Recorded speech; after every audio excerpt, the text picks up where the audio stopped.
What's up, guys? Welcome to another episode of True Sports with MK. I'm your host, yours truly, MK, and we're back with another video. First things first, please like and subscribe to the YouTube channel. You know me on that road to 100 subscribers, so I need y'all to go ahead and ring it up and go ahead and subscribe to the YouTube channel. Thank you very much.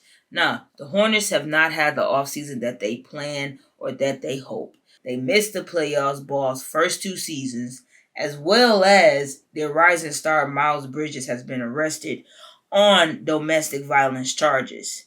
Let's get right into it. Now, with the charges that has been brought on Miles Bridges, which I feel like is freaking crazy, my guy. You had the money bag waiting for you right there on a silver platter. Any team was going to give you that bag. Hornets probably would have gave you the max. All those teams who got that max, you could have been on that list. But you let the fame, whatever stuff, get to your head, and now all that is taken away. You lost the restricted free agency tag. They removed that from you. The bag off the table. We don't even know if you're going to be even playing in the league, my guy. Like, how can you be so irresponsible? Like, I understand you are young, but you got to be more responsible than that. Like, you're an upcoming rising star. Like, you're playing for an NBA team starting five. Like, people see your face everywhere. And you doing all of this extra stuff for why? Like, leave all that extra stuff alone. Like, I thought you came to the league for a reason. And I thought it was to play ball and to get that bag and get out the hood. That's mostly what everybody do it for. You're not doing it for that. And a little sidebar to this situation, a lot of people may not want to hear it or don't even probably want to talk about it. But I feel like the question that everyone holds over the NBA and NBA players are they too privileged? And I say that because you give these young players, young guys coming out of high school, coming out of their first year of college, you're giving them $1 million contracts.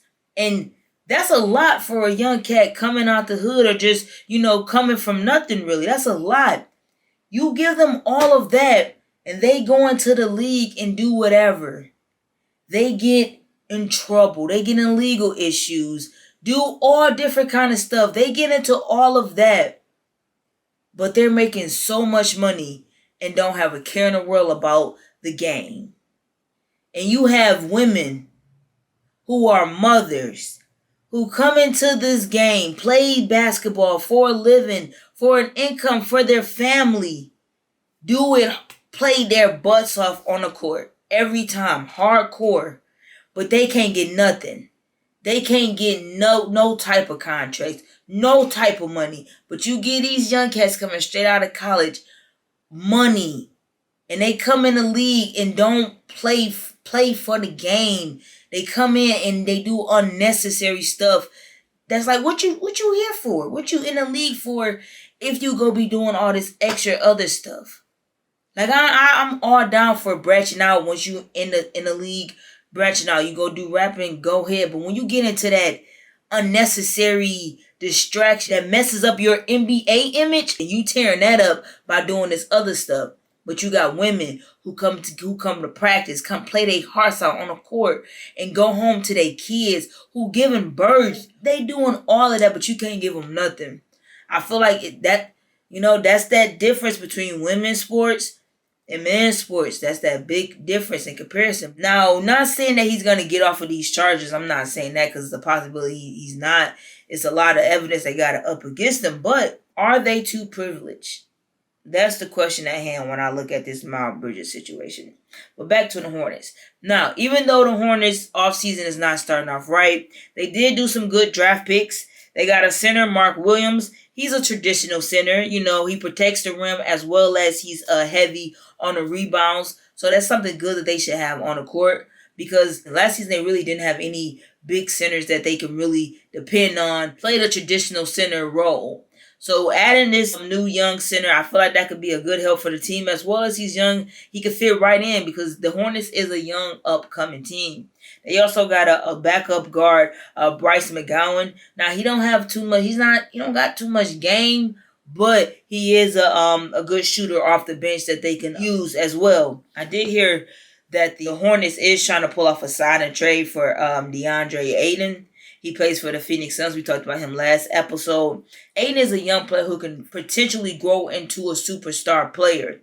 He's a great center who can for sure get that rebound, as well as he has a nice little mid-range jumper. He can pass the ball. He has good IQ on the court. With the Bridges situation, it could be beneficial to get an upcoming superstar player on the team because that can add to LaMelo Ball and how he plays, because LaMelo Ball, he's a fast-paced player.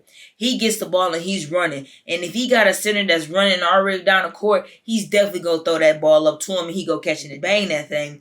As well as the pick and roll, they can give and go. It's a great duo that can really potentially work for them if they can get DeAndre Ayton. I did hear, though, that the Suns would want to trade Ayton to the Nets for KD. And trading for KD, they gonna have to give up more, I believe, for KD if you go just trade Ayton over there. So I did hear the Suns was trying to do that, but I don't know how they gonna work.